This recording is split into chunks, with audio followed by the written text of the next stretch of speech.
Hey everybody, Terry the Real Estate Guy here. Thank you so much for tuning in again. So you want to be an agent, right? And I have broken it down in great detail on what it's going to take for you to be a real estate agent. Okay, so the first video, we're going to cover 5 easy steps, right? 5 easy steps. I don't know how easy they are, but I'm going to explain them in such a way that they should be pretty simple for you. Okay, so let's jump in. First thing. Number one is before you invest a lot of time, energy, and money into getting your real estate license, I want you to do one thing for me, okay? I need you to shadow an agent. So that's step number one. I want you to shadow an agent. So you might have a friend that's a real estate agent. You might have a colleague, somebody that you might know. I would challenge you to go in and shadow them. I want you to pick 2 days. I want you to pick a Saturday.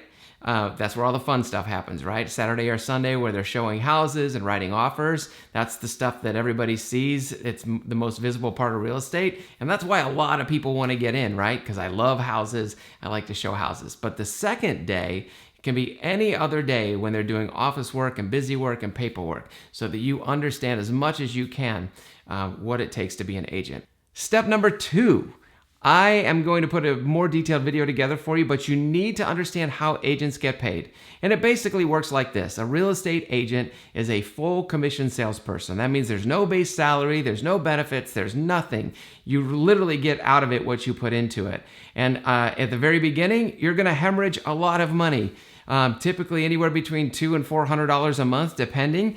And if you're spending more money on marketing, trying to get things off the ground, it could be more than that. So you need to understand that you're going to hemorrhage money until you make a sale. I recommend people have at least 4, 5, 6 months of income reserved in the bank if you're going to make a jump from one career to another, because it's going to take you about 6 months to kind of get rolling and start to feel comfortable about things, okay? So that's step number 2. Okay, so if you still want to be an agent after the first couple of steps, you have to take your pre-license coursework. And then you want to start finding a real estate school. You can find a real estate school by just asking around, asking a broker. Typically, these schools are kind of located in business parks and stuff, so they're not really visible. So if you're going to get your license, get a referral.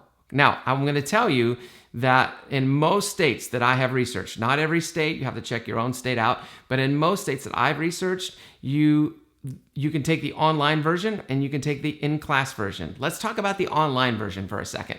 The online version is an at-your-own-pace type of deal. So if you have a full-time job and you want to work on your license at night and on the weekends, online stuff is perfect. Now, based on my experience though, the online class that is offered as a pre-license course at your school is the same whether it's at school A or school B. So if this school charges $700 for it and this school charges $500 for it, please understand that in most cases, again, you'd have to verify this, but the states that I know of, they are the exact same course. And one company's just charging $700, one company's charging $500 because they can.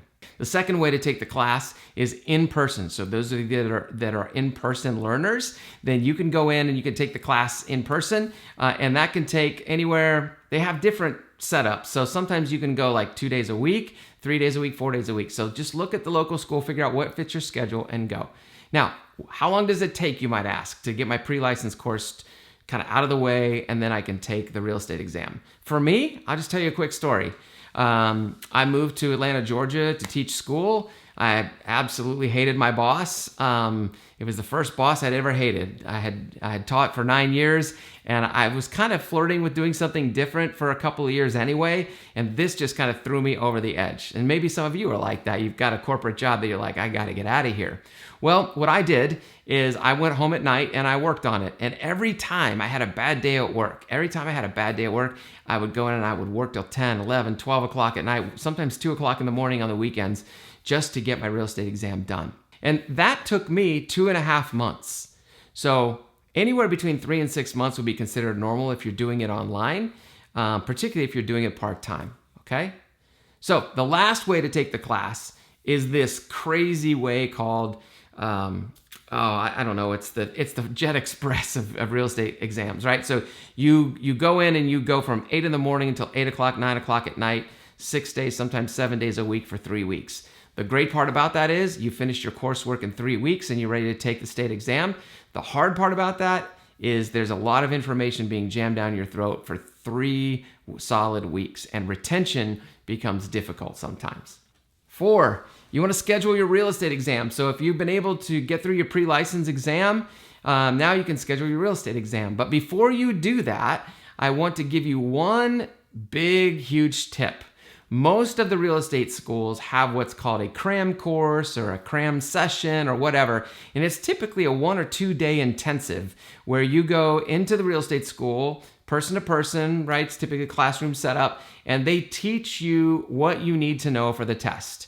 This was extremely valuable for me. I had all kinds of flashcards that I was studying ahead of time, and then when I took the cram course, I knew exactly which topics I needed to focus on and which ones I could just kind of just know and brush up on, as if that makes sense. It's completely worth the money. It's something I recommend every pre-licensee take so that you have a better chance of passing the real estate exam the first time.